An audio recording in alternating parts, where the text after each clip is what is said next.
दोस्तों, एएसएससी प्रिपरेशन के YouTube channel से का स्वागत है। और दोस्तों हम लोग सीटेट पेपर 2 जो कि हमारा एसएस यानी कि सोशल स्टडीज़ है उसको हम लोग अध्ययन कर रहे थे। आज की जो वीडियो है हमारी लास्ट वीडियो होगी।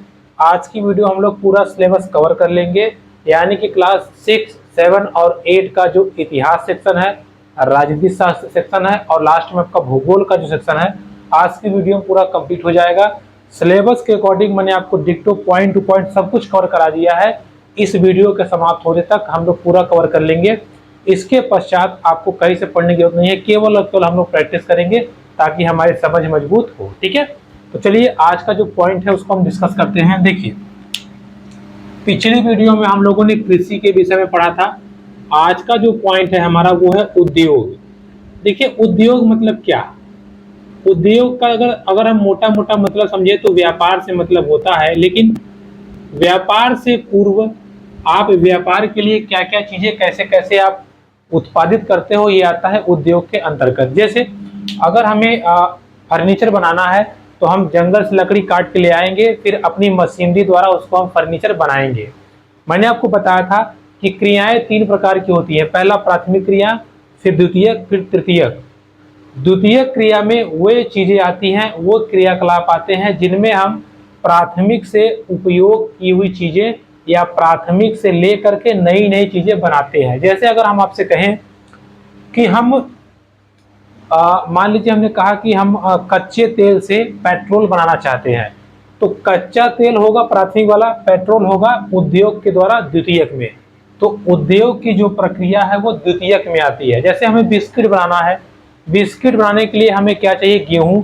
तो गेहूं प्राथमिक में है क्योंकि डायरेक्ट पौधे से मिलता है, लेकिन जो बिस्किट है वो द्वितीयक में है क्योंकि बिस्किट किसी न किसी फैक्ट्री में बनता है, इसलिए वो द्वितीयक के अंतर्गत आता है।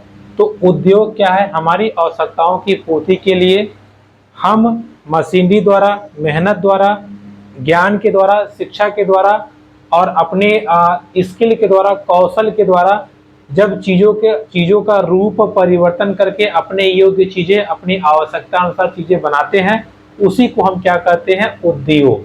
ठीक है, उस प्रोसेस को हम क्या कहते हैं? उद्योग। क्या कहते हैं? उद्योग। देखिए, इसमें 3 चीजें होती हैं। पहला, आप फैक्ट्री में कुछ कच्चा माल लगाएंगे, उसको हम कहते हैं निवेश। क्या कहते हैं? निवेश। फिर अगर हम इस कच्चे माल को हमने लगा दिया मान लीजिए, तो उसको हम क्या बोलते हैं? निवेश। क्या बोलते हैं? निवेश। इसके बाद अब इस कच्चा माल पे काम होगा, फैक्ट्री चलेगी, मशीन चलेगी, लाइट, विद्युत जो भी है। तो सेकंड स्टेप होता है प्रक्रम। प्रक्रम मतलब प्रोसेस। और लास्ट में होता है निर्गत। निर्गत मतलब हमको क्या मिला, हमारा प्रोडक्ट अच्छे से मिला या खराब मिला। इन तीनों प्रोसेस को अगर हम कंबाइन कर दें तो लास्ट में हमें जो मिलता है उसको हम क्या कहते हैं? औद्योगिक तंत्र। औद्योगिक तंत्र का मतलब ये है कि उद्योग या उत्पाद बनाने के लिए हमें ये 3 स्टेप फॉलो करना पड़ेगा।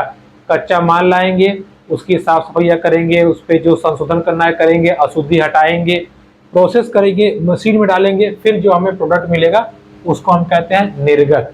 तो औद्योगिक तंत्र 3 प्रक्रियाओं से मिलकर बना हुआ है, निवेश, प्रक्रम और निर्गत। ओके, चलिए अब हम समझते हैं उद्योग के प्रकार। देखिए, अगर हम उद्योग की बात करें, उद्योग मतलब सीधा सीधा बिजनेस।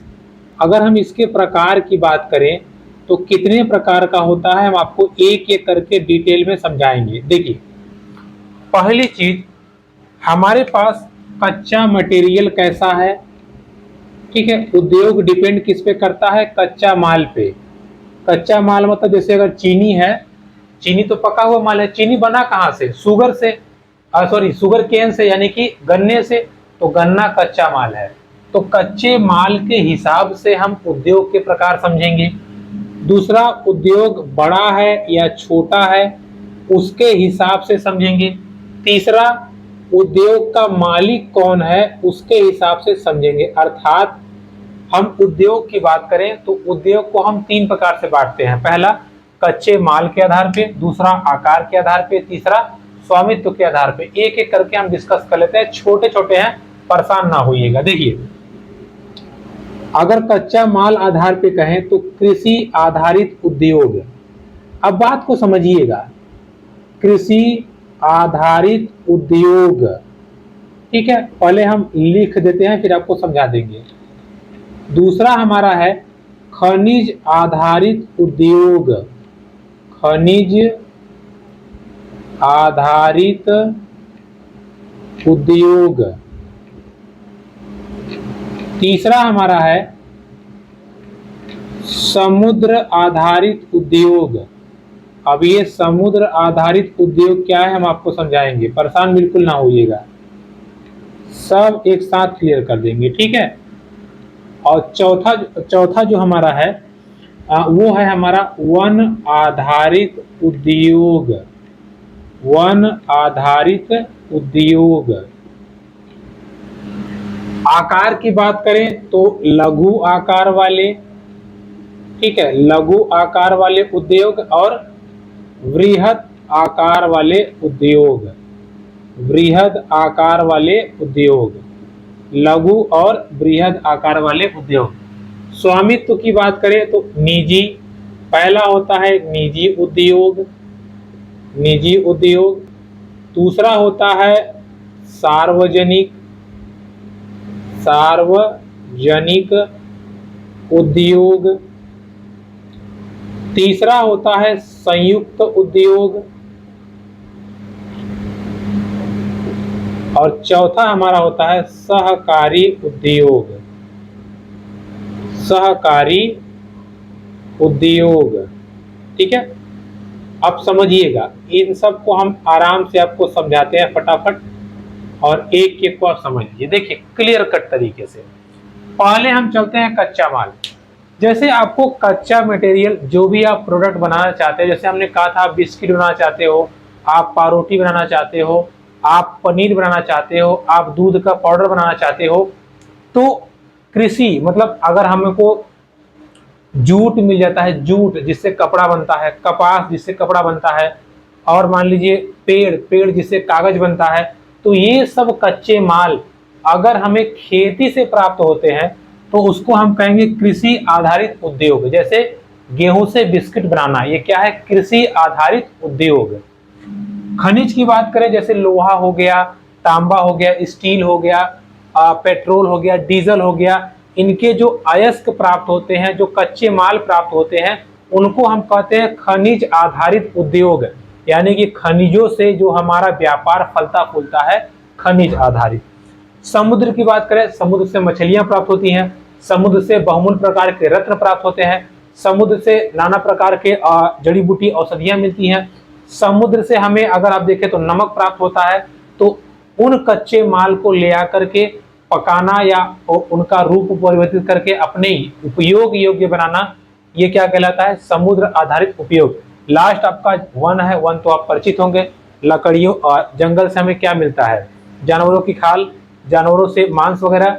और जंगल की बात करें तो पेड़ पौधे से औषधि जड़ी बूटियां, बहुमूल्य पेड़ पौधे जैसे देवदार, सागवान, साखुआ, ये सब से हम फर्नीचर वगैरह बनाते हैं। और जंगल की बात करें तो जंगल से हमें ऑक्सीजन तो मिलता ही मिलता है, जंगल से लकड़ियां मिलती हैं। तो तमाम प्रकार के कच्चे माल का हम उपयोग करके अपने उपयोग की चीजें बनाते हैं, ठीक है। जैसे ये बोर्ड बना हुआ है तो ये सेक्शन, इसके पीछे लकड़ी लगा हुआ है, तो वो भी किसी न किसी पेड़ का हिस्सा रहा होगा, क्लियर। तो ये हो गया कच्चा माल आधारित उद्योग, आपसे पूछता है। फिर आता है आकार आधारित। आकार मतलब जैसे आपका उद्योग छोटा है, जैसे आपने मुर्गी पाली है, आप टोकरी वगैरह बनाते हैं बांस का, आप खटिया वगैरह बनाते हैं, तो ये हुआ लघु उद्योग। लघु मतलब जिसको हम कुटीर भी बोलते हैं, क्या बोलते हैं, कुटीर उद्योग। यानी कि ऐसा काम जिसको आप अपने हाथों से करते हो, उसको हम क्या कहते हैं, लघु उद्योग। अगर बृहद की बात करें, जैसे मोबाइल कंपनी कोई हो गई, मोबाइल कंपनी, मोबाइल कंपनी के साथ साथ अगर कोई पेट्रोल पंप हो गया, बड़ा काम हो गया, तो उसको हम कहते हैं बृहद आकार, ठीक है। उसमें एक के बस की बात नहीं है, उसमें कई लोग काम करेंगे। समझ में आया आपको। अब बात करते हैं स्वामित्व के आधार पे। स्वामित्व मतलब निजी उद्योग। निजी मतलब जैसे इसका मालिक केवल एक व्यक्ति हो, जैसे रिलायंस के मालिक कौन है, मुकेश अंबानी, ठीक है। तो इसके मालिक एक हो या समूह में, जैसे ग्रुप, जैसे हम लोग कहते हैं टाटा स्टील, टाटा के जो मेन मालिक तो टाटा है, ठीक है, रतन टाटा जी, लेकिन अगर कोई कंपनी खुली है तो उसके अंतर्गत कितने कर्मचारी उसको कंट्रोल कर रहे हैं, ये होता है जैसे एक संस्था को कई लोगों द्वारा चलाया जाना, लेकिन अधिकार पूरा उनका ही है, ठीक है। तो निजी उद्योग में सिर्फ आप इतना समझिएगा कि जिसपे केवल और केवल एक व्यक्ति का अधिकार हो। सार्वजनिक की बात करें तो इस पे केवल और केवल सरकार का अधिकार हो, ठीक है। इसका प्रयोग सब लोग करेंगे, प्रयोग सब लोग करेंगे, लेकिन अधिकार किसका रहेगा? सरकार का। जैसे सड़क वगैरह है, पोस्ट बॉक्स वगैरह है, इस सब का उपयोग किसका? सब लोग करेंगे, लेकिन अधिकार सरकार का रहेगा। संयुक्त की बात करें तो जिसका अधिकार दोनों लोग का रहेगा। जैसे अब मान लीजिए कोई प्राइवेट स्कूल है, ठीक है, कोई क्या है, प्राइवेट स्कूल है, लेकिन गवर्नमेंट के संरक्षण में है, तो गवर्नमेंट उस प्राइवेट स्कूल को पैसा भी देगी, कंट्रोल में रखेगी भी, लेकिन गवर्नमेंट केवल अपना पैसा लेगी। जैसे अगर आप बीएड या बीटीसी में एडमिशन लेते हो प्राइवेट कॉलेज में, तो आप फीस जमा करते हो 40,000 50,000 रुपए, उसमें से 10,000 जो एक्चुअल फीस है वो गवर्नमेंट के खाते में जाता है, बाकी वो अपने पास रखते हैं, ठीक है। तो ऐसी संस्थाएं जिसमें दोनों का कंट्रोल हो उसे हम कहते हैं संयुक्त संस्था। लास्ट आता है सहकारी। सहकारी मतलब जिसको सब मिलजुल के बनाते हैं और मिलजुल के सब उसका एंजॉय भी करते हैं, ठीक है। तो ये 4 प्रकार के उद्योग हमें देखने को मिलते हैं स्वामित्व के आधार पे। क्लियर हुआ आपका? तो ये हो गई उद्योग की बात और उद्योगों के वितरण की बात, ठीक है। अब देखिए, सॉरी, उद्योग के प्रकार। अब आप समझिएगा, उद्योग को अगर हम कह दें कि यार कोई आप बिजनेस कर रहे हो, क्या क्या प्रभावित करेगा? देखिए सिंपल बात है ये, हम कोई बिजनेस करना चाहते हैं, पहली चीज वहां का जमीन जगह कैसा है वो प्रभावित करेगा, कच्चा माल हमको मिल रहा है कि नहीं मिल रहा है वो प्रभावित करेगा, बरसात बराबर हो रही है कि नहीं हो रही है वो प्रभावित करेगा, वहां की जलवायु कैसी है वो प्रभावित करेगी। साथ ही साथ अगर आप ध्यान दें, हमारे पास पैसा कितना है, रुपया कितना है वो प्रभावित करेगा, हमारे पास मजदूर कितने हैं वो प्रभावित करेगा। तो तमाम प्रकार के कारक हैं जो आपके उद्योग या आपके बिजनेस को प्रभावित कर सकते हैं। एक छोटा सा टॉपिक था, मैंने आपको बता दिया, ठीक है। चलिए अब आगे हम समझते हैं, जो हमारे काम की चीज है उस पर डिस्कस करते हैं। देखिए ये थ्योरी बताने का कोई मतलब नहीं है, क्योंकि हम इतिहास बुक को थोड़ी कर रहे हैं, लेकिन कभी कभार इसमें क्वेश्चन घुसा देता है तो आप फंस जाएंगे, इसलिए इसको थोड़ा सा लेके चलेंगे, ठीक है। अब आगे बढ़ते हैं। देखिए इसकी हम आगे बात करें, जैसे हमारे भारत देश की बात करें तो ऐसे कौन कौन से क्षेत्र हैं जहां हमें ये उद्योग देखने को मिलते हैं। देखिए कैसे, समझिएगा। भारत में मुंबई, पूना, दिल्ली, आपका अहमदाबाद, बड़ोदरा, तिरुवनंतपुरम, आंध्र प्रदेश, उड़ीसा, मतलब हर राज्य में कहीं ना कहीं छोटे मोटे आपको उद्योग केंद्र मिल ही जाएंगे, ठीक है। तो तमाम प्रकार के उद्योग केंद्र मिलते हैं और उनको हम देखते हैं। जैसे हमारे भारत देश में आपको बता दिया कि पुणे में मिलता है, मुंबई मिलता है, आंध्र प्रदेश की बात करें तिरुवनंतपुरम में मिलता है, और इसके बाद में कर्नाटक की बात करें तो विजयनगर में मिलता है, और इसके बाद में गुजरात की बात करें तो अहमदाबाद, बड़ोदरा में मिलता है, ठीक है। तो तमाम प्रकार के उद्योग केंद्र हमें देखने को मिलते हैं। क्लियर? अब देखिए उद्योग का फायदा तो बहुत है भैया, हम अगर बड़ी बड़ी फैक्ट्री डालेंगे तो बहुत पैसे हमारे पास बनते हैं, ऑब्वियस सी बात है। लेकिन कभी कभी इन फैक्ट्री में मान लीजिए किसी कारण से आग लग गई, विस्फोट हो गया तो बहुत नुकसान होता है। ऐसी ही एक घटना याद कीजिए, मैंने आपको बताया था भोपाल में 3 दिसंबर 1984 को मिक यानी कि मिथाइल आइसोसाइनाइड का जब विस्फोट हुआ था तो उसमें हजारों लोगों की जानें चली गई थी, ये हमने वहां डिस्कस किया था। ऐसे ही एक घटना चीन में देखने को मिलती है जहां पे 243 लोग गैस के फटने से मर गए थे। तो ये चीज ध्यान रखिएगा। देखिए चीन में जो जगह थी उस जगह का नाम था, आप ध्यान रखिएगा, उस जगह का नाम था गाओ कायो, ठीक है। गाओ कायो में 23 दिसंबर 2005 को घटना होती है जिसमें गैस विस्फोट के कारण 243 लोगों की मृत्यु हो जाती है। क्लियर? अब बात करते हैं हम प्रमुख उद्योग की। देखिए ये चीज आपको समझना जरूरी है, इसलिए जो जो टॉपिक इंपॉर्टेंट है उसको हम अच्छे से समझेंगे। देखिए प्रमुख उद्योग की बात करें तो प्रमुख उद्योग विश्व में 3-4 हैं। देखिए एक है लौह इस्पात, ठीक है, लौह इस्पात उद्योग। दूसरा है वस्त्र उद्योग, और तीसरा है हमारा संचार उद्योग। संचार उद्योग, देखिए लौह इस्पात उद्योग की बात करें यानी कि लोहे का बिजनेस, कच्चा लोहा से लोहे की चीजों को बनाना। हालांकि आजकल तो पूरे विश्व में हर जगह लोहे का काम है, तो लोहे के उत्पादन के बारे में बात करें या उद्योग के बारे में, तो जर्मनी प्रथम स्थान पे है, यूएसए है, जापान है, अपना भारत देश है लेकिन थोड़ा पीछे है। अगर वस्त्र की बात करें तो इसमें हमारा भारत देश पहले नंबर पे है। संचार की बात करें तो फिर यहाँ पे यूएसए का कैलिफोर्निया शहर, ठीक है, कैलिफोर्निया शहर जो है वो संचार के माध्यम में नंबर 1 पे है। हमारे यहाँ भारत में बेंगलुरु, ठीक है, बेंगलुरु या बेंगलोर कहते हैं, ठीक है, बेंगलुरु जो देश है वो संचार के माध्यम में नंबर 1 पे है। संचार मतलब टेक्नोलॉजी, ठीक है, जैसे इंटरनेट हो गया, बैंकिंग हो गया, कंप्यूटर हो गया, ये सब चीजों में जो संचार का जो जरिया है वो हमारे यहाँ बेंगलोर में सबसे तीव्र गति पे है, या आप कह सकते हैं बेंगलोर में सबसे ज्यादा है, ठीक है। इस चीज को आप ध्यान रखिएगा। अब हम थोड़ा सा चर्चा करेंगे लौह इस्पात के बारे में, क्योंकि लौह इस्पात से टॉपिक हमें समझना है, इसलिए लौह इस्पात को हम थोड़ा सा डिटेल में समझते हैं। देखिए लौह इस्पात की बात करें, इस्पात मतलब स्टील भी होता है, तो कच्चे लोहे से पक्का लोहा बनाना या इस्पात बनाना, यही क्या होता है, लौह इस्पात उद्योग केंद्र का काम होता है, ठीक है। जैसे अगर हमारे यहाँ बात करें, मोटा मोटा बात करें, तो हमारे यहाँ लौह इस्पात केंद्रों की बात करें तो देखिए दुर्गापुर में कहाँ है समझिएगा, दुर्गापुर में, बर्नपुर में, जमशेदपुर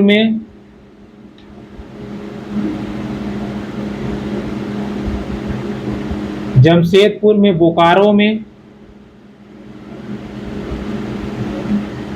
भिलाई में, आपको ये नाम याद रखना, बहुत तेज पूछता है एग्जाम में, इसमें से एक तो पूछता है, राउरकेला।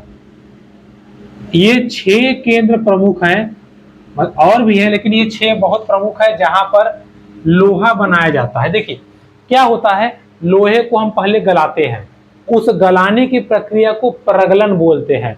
लोहा जैसे मान लीजिए 50 सेंटीग्रेड पे गलता है, तो थोड़ा सा ज्यादा टेम्परेचर देकर उसको गला करके जो अशुद्धियां रहती हैं उससे अलग कर लेते हैं। इस प्रक्रिया को कहते हैं प्रगलन।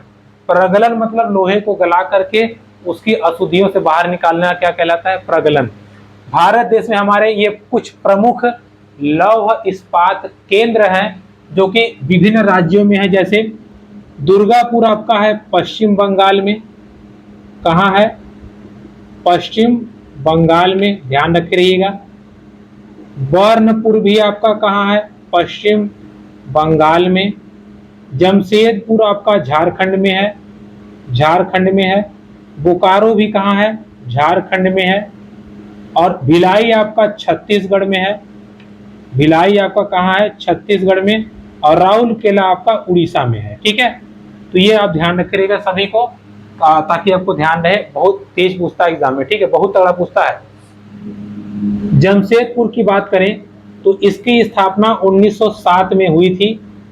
नदी है सुवर्ण रेखा, सुवर्ण रेखा नदी के तट पे हुई थी। नदी के किनारे इसलिए हुआ था ताकि इसको यहाँ से जल आसानी से मिले।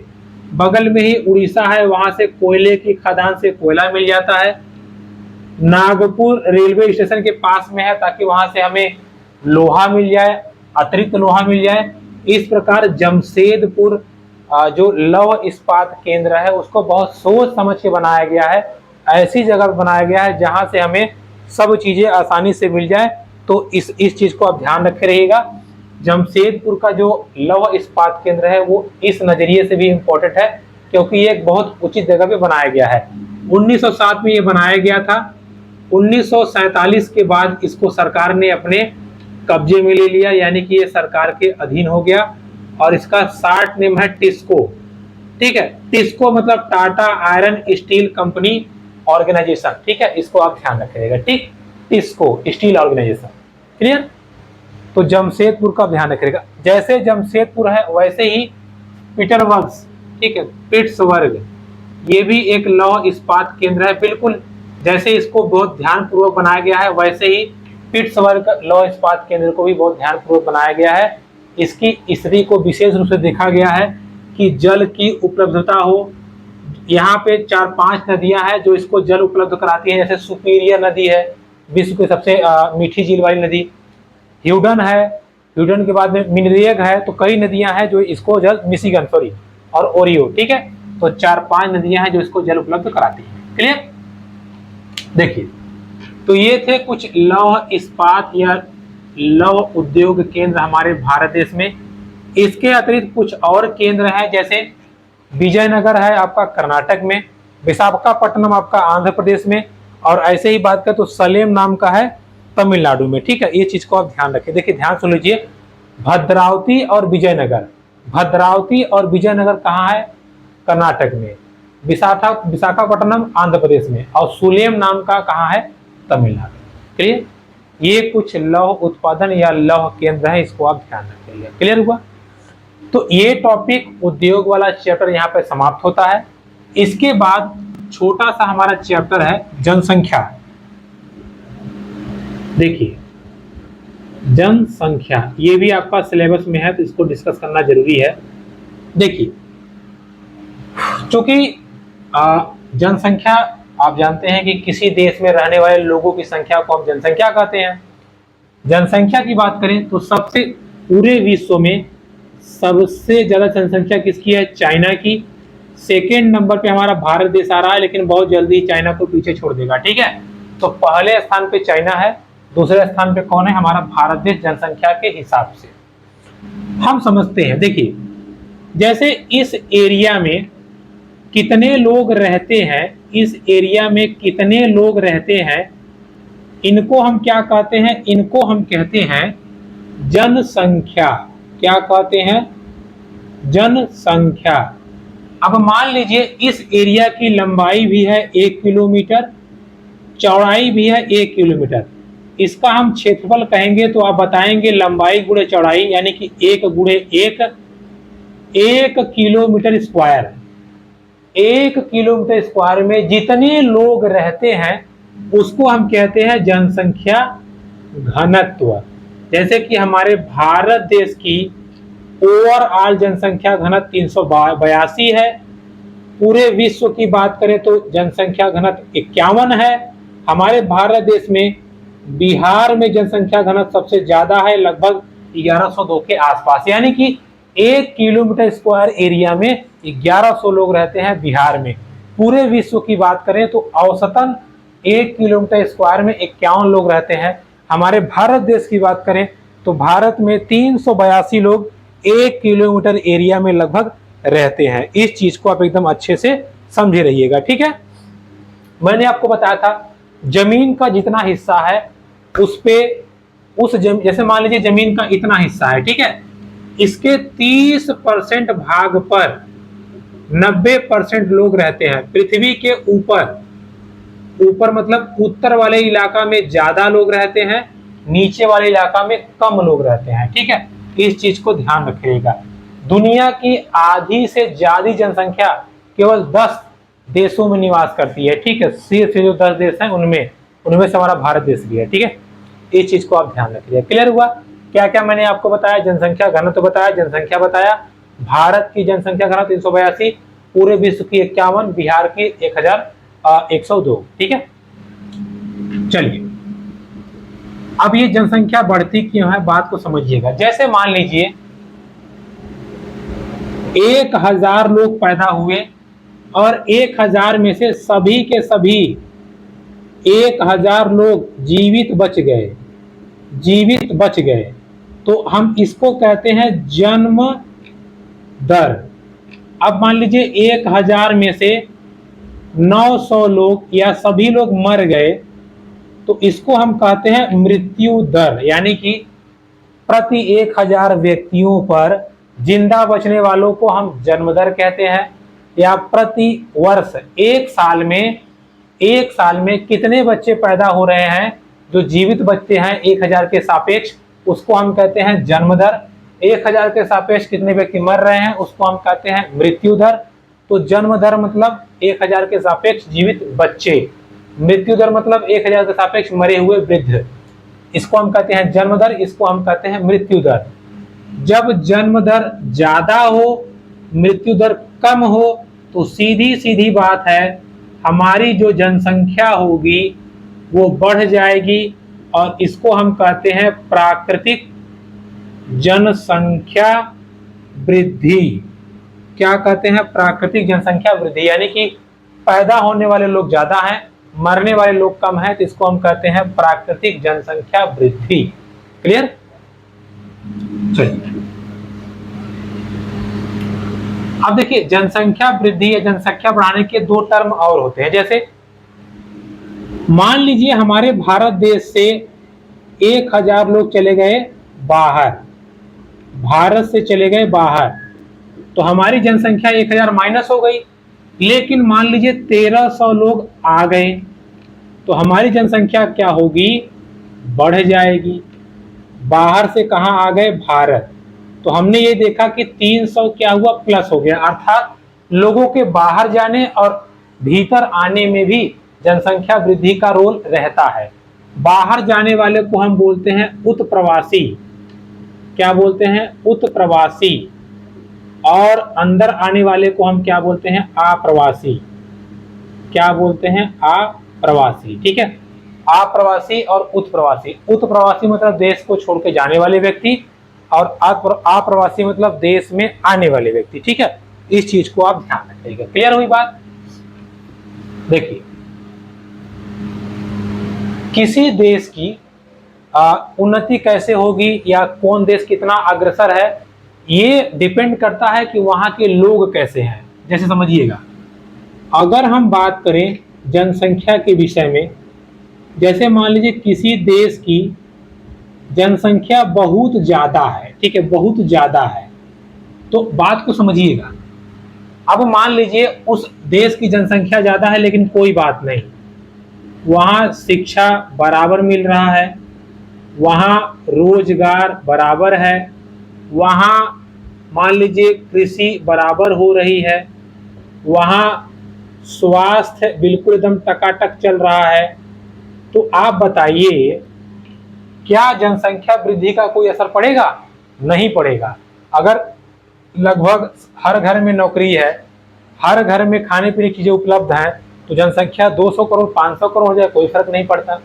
तो इस सिस्टम को मेंटेन करने के लिए हर देश अपना एक क्राइटेरिया जारी करता है जिसको हम कहते हैं जनसंख्या पिरामिड।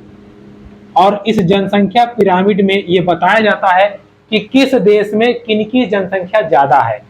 जनसंख्या पिरामिड आयु आधारित होता है, शिक्षा आधारित होता है, लिंग आधारित होता है, स्वास्थ्य आधारित होता है। जैसे समझिएगा, जब हमारे भारत देश का पिरामिड बनाया गया तो ये पाया गया कि भारत में युवाओं की संख्या ज्यादा है, इसलिए हमारे यहाँ जनसंख्या वृद्धि का उतना असर नहीं समझ में आता, क्योंकि हमारे यहाँ युवा ज्यादा है, कंडीशन को संभाल लेते हैं। बात करें जापान की, तो जापान में वृद्ध ज्यादा है। आने वाले समय में जापान में बहुत तगड़ा आप कह सकते हो जनसंख्या में गिरावट देखने को मिलेगी। क्यों? क्योंकि वृद्ध मर जाएंगे और वहां जो विकास हुआ है उसमें थोड़ी बहुत गति उसकी अवरुद्ध होगी। ठीक है, इस चीज को आप ध्यान रखिएगा। क्लियर हुआ? तो ये बात हो गई जनसंख्या पिरामिड की। वही थोड़ी बहुत बात करें केन्या का पिरामिड है।